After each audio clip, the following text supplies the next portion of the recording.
오늘 통독 본문은 사도행전 7장과 8장입니다. 예루살렘 교회의 7 일꾼 가운데 하나였던 스데반은 성령이 충만하여 이스라엘의 역사를 관통하는 메시지가 곧 예수에 대한 이야기였음을 설교한 후 순교를 당합니다. 바로 그 자리에 또 한 명의 증거자가 싹트고 있었는데 예수의 수제자인 베드로의 사역이 전성기에 달하고 있음과 동시에 앞으로 이방 선교의 주역이 될 사울 회심 사건이 전개되고 있습니다. 사도행전 7장. 대제사장이 스데반에게 당신이 정말 이런 식으로 말하겠소? 라고 물었습니다. 스데반이 대답했습니다. 형제 여러분, 그리고 어르신들, 내 말을 들어보십시오. 우리의 조상 아브라함이 하란에서 살기 전 아직 메소포타미아에 있을 때에 영광의 하나님께서 그에게 나타나셨습니다. 하나님께서는 아브라함에게 내 고향과 친척을 떠나 내가 네게 보여줄 땅으로 가거라 하고 말씀하셨습니다. 그래서 아브라함은 갈대아 땅을 떠나 하란으로 가서 살았습니다. 아브라함의 아버지가 죽은 후에 하나님께서는 아브라함을 지금 여러분이 살고 있는 이 땅으로 보내셨습니다. 하지만 하나님께서는 아브라함에게 이곳에서 손바닥만한 땅도 유산으로 물려주지 않고 아브라함과 그의 자손에게 장차 이 땅을 주시겠다는 약속만 하셨습니다. 그때는 아브라함에게 아직 자식이 없었습니다. 하나님께서는 아브라함에게 이렇게 말씀하셨습니다. 네 자손이 남의 땅에서 나그네로 지낼 것이다. 그곳 백성이 400년 동안 네 자손을 종으로 삼을 것이며 네 자손을 학대할 것이다. 그러나 네 자손을 종으로 삼는 그 백성을 내가 심판하겠다. 하나님께서는 계속해서 이렇게 말씀하셨습니다. 그 후엔 네 자손이 그 땅에서 나와 이곳에서 나를 섬길 것이다. 그리고 하나님께서는 아브라함에게 언약의 표시로 할례를 받게 하셨습니다. 아브라함은 아들 이삭을 낳고 8일째 되는 날에 그에게 할례를 베풀었습니다. 이삭도 자기 아들 야곱에게 할례를 베풀었고 야곱도 자기 아들들 곧 우리의 조상이 되시는 12족장들에게 할례를 베풀었습니다. 12족장들은 요셉을 시기하여 그를 이집트의 종으로 팔아버렸습니다. 그러나 하나님께서는 요셉과 함께 계셨습니다. 요셉은 그곳에서 많은 어려움을 당했으나 하나님께서 그때마다 구해주셨습니다. 또 하나님께서 요셉에게 지혜를 주셔서 이집트 왕 파라오에게 사랑을 받게 하셨습니다. 이집트 왕은 요셉을 총리로 삼아 이집트와 왕궁을 다스리게 했습니다. 그때에 온 이집트와 가나안 땅에 큰 가뭄이 들어 사람들이 몹시 고통을 당했습니다. 우리 조상들도 먹을 것이 없었습니다. 그러다가 야곱이 이집트에 곡식이 있다는 말을 듣고 처음으로 우리의 족장들을 이집트로 보냈습니다. 그들이 두 번째로 이집트에 갔을 때에 요셉이 형제들에게 자기의 정체를 밝혔습니다.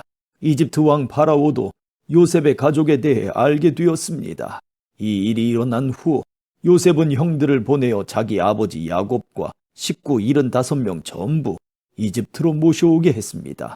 그리하여 야곱은 이집트로 내려갔고 야곱과 우리 족장들은 거기서 살다가 죽었습니다. 그 뒤로 그들의 시체는 세겜으로 옮겨져서 한 무덤에 묻혔습니다.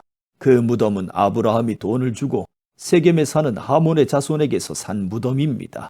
하나님께서 아브라함에게 하신 약속이 이루어질 때가 가까워졌을 때에 이집트에 살고 있는 우리 민족의 수는 크게 늘어났습니다.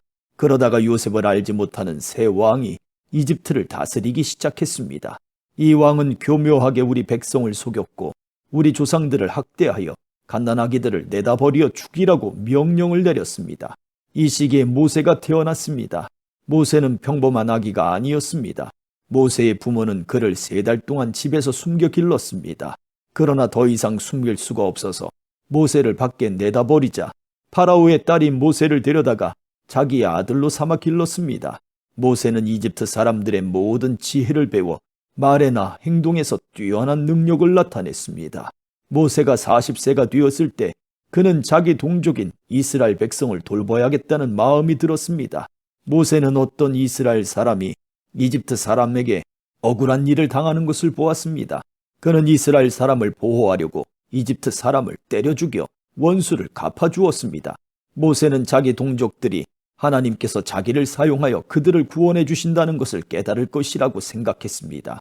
하지만 그들은 깨닫지 못했습니다. 이튿날 모세는 이스라엘 사람 2명이 서로 싸우는 것을 보고 그들을 화해시키려고 이렇게 말했습니다. 여러분, 당신들은 같은 동포인데 어찌하여 서로를 해치려고 합니까? 그러자 동료에게 해를 입히던 사람이 모세를 떠밀며 말했습니다. 누가 당신을 우리의 지도자와 재판관으로 세웠소? 어제 이집트 사람을 죽인 것처럼 오늘은 나를 죽일 참이요. 모세는 그 말을 듣고 이집트를 떠나 미디안 땅으로 도망쳤습니다. 모세는 그곳에서 나그네로 살면서 아들을 둘 낳았습니다. 40년이 지난 뒤에 시내산 근처에 있는 광야에서 한 천사가 가시나무 떨기 불꽃 가운데 모세에게 나타났습니다. 모세가 그 모습을 보고 놀라 좀 더 자세히 살펴보려고 가까이 다가갔을 때 주님의 음성이 들려왔습니다. 나는 너의 조상의 하나님, 곧 아브라함의 하나님, 이삭의 하나님, 야곱의 하나님이니라. 모세는 두려워 떨기 시작했습니다. 감히 얼굴을 들어 소리나는 곳을 바라보지 못하였습니다. 그때 주님께서 모세에게 말씀하셨습니다. 네 발에 신을 벗어라. 네가 서 있는 곳은 거룩한 곳이다. 나는 이집트에 있는 내 백성이 학대받는 것을 보았고 그들이 부르짖는 소리를 들었다. 나는 내 백성을 해방시키러 내려왔다. 이제 내가 너를 다시 이집트로 보내겠다. 하나님께서 보내신 이 모세는 이스라엘 백성들이 누가 당신을 우리의 지도자와 재판관으로 세웠소? 라고 하면서 저버린 바로 그 모세입니다. 하나님께서는 떨기나무 가운데 그에게 나타난 천사를 통하여 이 모세를 지도자와 해방자로 삼으시고 그들에게 보내셨습니다. 그래서 모세는 백성들을 이집트에서 이끌어냈습니다. 모세는 이집트에서, 홍해에서, 그리고 40년 동안 광야에서 많은 기적과 표적을 행하였습니다. 바로 이 모세가 이스라엘 백성에게 하나님께서 너희 가운데서 나와 같은 예언자를 세워주실 것이다 라고 말한 사람입니다. 이 모세는 시내산에서 그에게 말씀을 전해주던 천사와 우리 조상들과 함께 광야 교회에 있었습니다. 모세는 생명의 말씀을 받아 우리에게 전해주었습니다. 그러나 우리 조상들은 모세에게 순종하기를 거부하고 모세를 저버렸습니다. 그들은 마음속으로 이집트로 돌아가려 했습니다. 그들은 아론에게 우리를 이집트에서 인도해낸 모세에게 무슨 일이 생겼는지 모르겠으니 우리를 인도할 신을 만들어 주십시오 라고 말했습니다. 그들이 송아지처럼 생긴 우상을 만든 것이 바로 그때였습니다. 그들은 송아지 우상에게 제물을 바치고 자기들의 손으로 만든 것을 섬기며 즐거워하였습니다. 그러자 하나님께서는 그들에게서 돌아서시고 그들이 천체들을 섬기게 내버려 두셨습니다. 그것은 예언자들의 책에 적힌 것과 같습니다. 이스라엘 백성아, 너희가 광야에 40년 동안 있을 때에 나에게 희생 제물과 예물을 가져온 적이 있느냐? 너희는 너희가 예배하려고 만든 몰록의 신당과 별의 신 레판의 우상들을 섬겼다. 그러므로 내가 너희를 바빌론 저편으로 포로를 보낼 것이다. 우리 조상들이 광야에서 지낼 때의 증거의 장막이 그들 곁에 있었습니다. 그 장막은 하나님께서 모세에게 명령하셔서 만들게 하신 장막입니다. 이 장막은 모세가 하나님께서 보여주신 모형을 따라 만든 것입니다. 그 후에 여호수아의 인도에 따라 우리 조상들이 이 장막을 가지고 가나안 땅에 들어갈 때에 하나님께서 그 땅에 살고 있던 여러 민족을 쫓아내셨습니다. 이 장막은 다윗 시대까지 그 땅에 있었습니다. 다윗은 하나님 앞에서 은혜를 받은 사람이었습니다. 다윗은 야곱의 집을 위해 하나님의 처소를 짓게 해달라고 간구하였습니다. 정작 하나님을 위해 집을 지은 사람은 솔로몬이었습니다. 하지만 예언자가 말한 것처럼 가장 높으신 하나님께서는 사람이 손으로 지은 집에 살지 않으십니다. 주님께서 말씀하셨다. 하늘은 내 보좌요 땅은 내 발판이다. 너희가 나를 위해 무슨 집을 지을 수 있겠느냐? 내가 쉴 곳이 어디겠느냐? 이 모든 것이 다 내가 만든 것이 아니냐? 고집센 사람들이여, 여러분들의 마음은 어찌 그리 완악하며 귀는 꽉 막혔습니까? 여러분들은 여러분들의 조상들처럼 항상 성령을 거역하고 있습니다. 여러분의 조상들이 핍박하지 않은 예언자가 한 사람이나 있었습니까? 그들은 심지어 의인이 올 것을 예언한 사람들을 죽이기까지 했습니다. 이제 여러분은 바로 그 의인조차도 알아보지 못하고 배반하여 죽였습니다. 여러분은 천사들이 전해준 모세의 율법을 받고도 그것을 지키지 않았습니다. 공유의 의원들은 스데반이 하는 말을 듣고 몹시 화가 나서 스데반을 보며 이를 갈았습니다. 그러나 스데반은 성령이 충만하여 하늘을 쳐다보았습니다. 그는 하나님의 영광과 예수님께서 하나님의 오른편에 서 계신 것을 보았습니다. 스데반이 외쳤습니다. 보십시오.